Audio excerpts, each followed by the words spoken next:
Comics are special to me because it's a creative outlet like film or like television, but you aren't bound by a location or by a budget. It's whatever you can imagine, you can put into a comic book. There's something for everyone, and then there's the subgenres in that, and it's such a beautiful escapism with the comics community, I feel.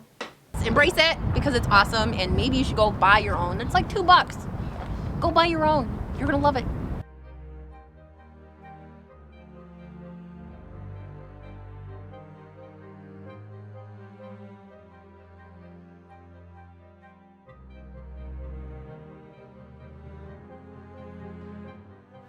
My first comic book, it was Christmas. I was either 7 or 8. The first two was a Marvel Comics Presents, I want to say 17, Wolverine and Havoc are on the cover, and a Batman issue during the Millennium Run.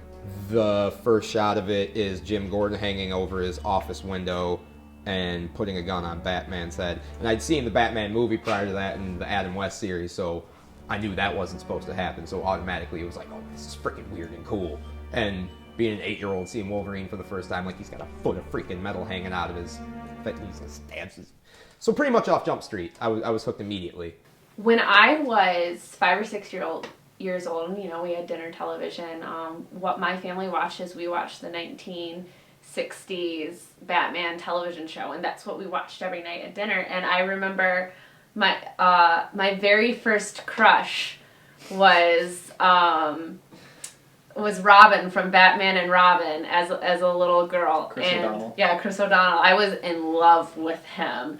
And so I guess my geekdom started there.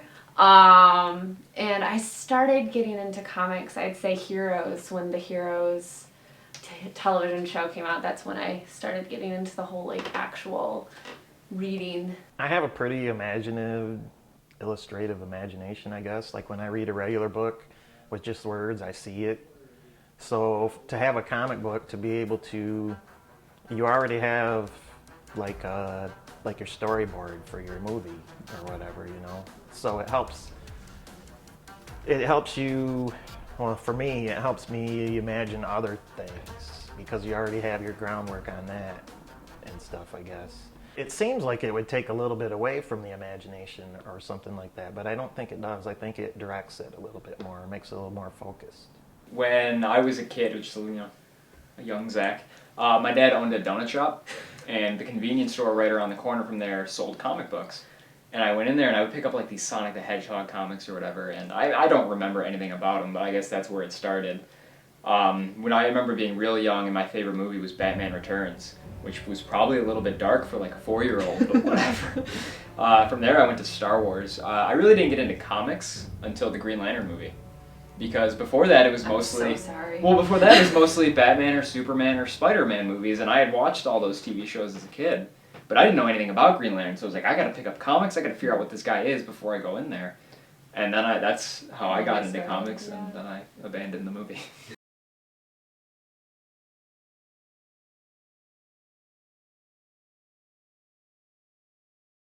Especially when Batman Begins came out and Iron Man, when that came out, it was like, oh, this is cool, this is badass, you know, I want to get more into this. And I mean, I was just seeing this post that Ed Brubaker was talking about with Winter Soldier, and how since the movie has come out, it's been on Amazon's #1 for books.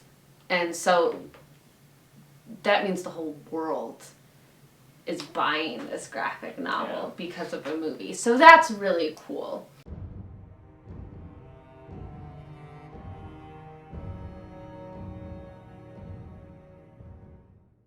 Comics is such an overwhelming thing, because you walk into a comic shop and it's like, oh, Spider-Man number 681. How do I start? Where do you begin? But if you see the movie, you at least kind of have a basis of what this character is, and you can pick up a comic and be like, oh, obviously I've missed some stuff, but I understand the character. I mean, Green Lantern is what got me into a comic shop.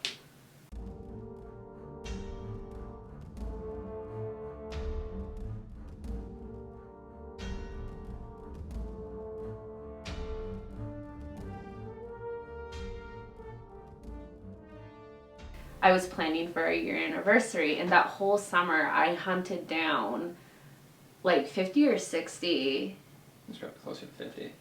issues of the original run of Nightwing for him for anniversary gift, and he still has yet to read. I've read all of them. Have you? Yes. Oh no. I had a customer about 2 weeks ago. She came in and said she had lived in the area for 9 years and had never come into the comic book store before because she didn't have anybody to come with her, and she'd finally got one of her girlfriends to come with her. She said the reason not that she hadn't is because of the perceived comic books aren't just for guys anymore, and it doesn't work for us in any way to be the weird dudes at the end of the block that are going to make you feel real off about coming in to buy things from us. First of all, if you're a nerd and you read, welcome to the club and we love you. It doesn't matter what it is. This is an area of everybody is on the same level. Nobody gets to make fun of anybody just because they happen to like X-Men over My Little Pony or some crap like that. Second of all, it doesn't make any sense for me to be a retailer and cut off half my audience. If you like comics, come see me. I will find you something you dig. The comics community is one of the, I feel, most welcoming nerd communities out there. There's definitely a genre in there for anyone, period. You just gotta explore it. There's so many different outlets: inking, writing, lettering, drawing, writing, reading, reviewing, cons. I mean, there's so much to do there. It's such a friendly, supportive family of people from across the world.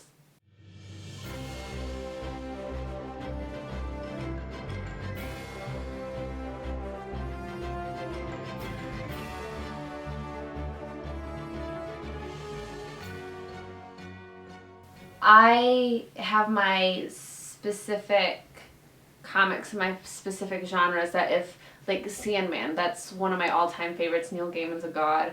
If I could afford to find back trades of the originals and original art of J.H. Williams and Sam Keith, and if I could, I would in a heartbeat do it. But personally, not a collector for the fact of You don't hunt down. I don't hunt down the back issues. Like, to me, it's who I am. I just read comics. That's just who I am. I don't know. I wouldn't put a label on it.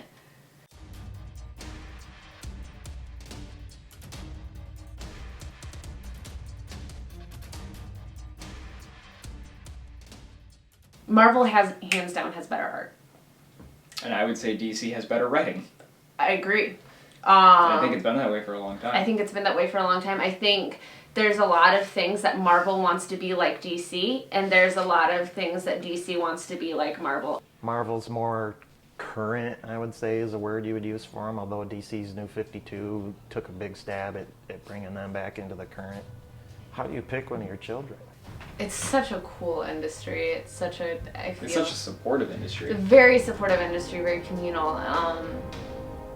That, I mean, we're all creators here. We're all in this together. And yeah, you do get your assholes, I mean, as anywhere is. But we're all fighting the same fight. We all want the same thing, and we're all here to help each other. I do a lot of toy collecting, and you find a sick kid that likes Star Wars and you ship them out. It's the perfect blend of two wholeheartedly human mediums. Like, music is somewhat translated by animal species. You know what I mean? There are animals that have call and responses to each other.